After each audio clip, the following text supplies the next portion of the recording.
Today I'm going to be talking about what happens if you've locked the interest rate on your home loan, but that rate lock expires. So if you're a home buyer or you're a realtor that helps people to buy homes, pay attention because this is important stuff. There's a lot to cover, so this is just part 2 of a multi-part series about locking your interest rate. And today we're talking about rate extensions. So you've locked your interest rate for 30 days, something happens, maybe the inspection comes back and the seller has to make repairs. So you had to wait an extra week or 2 weeks or whatever it is, but you've missed your window and now the interest rate is about to expire and you're not ready to close yet. You need a few extra days. So what do? You go to your lender, let them know what's going on. They probably already know what's going on. You ask for a rate extension.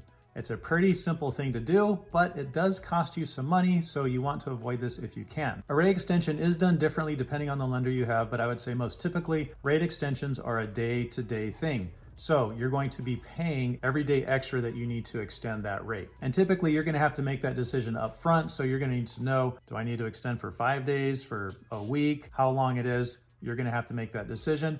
Let your lender know we need to extend for this long. And here comes the fun part, or not so fun part, is the extra cost. Like I said, depends on the lender, so it's kind of all over the map, but we'll just give this example. If you have a $400,000 loan, you might have to pay about 2.5 basis points extra every single day, which is about 0.025% of a $400,000 loan is $100 a day. So while it's not a ton of money, it does add up if you have to go more than a few days. You know, you're talking potentially several hundred, even maybe $1,000 to do that.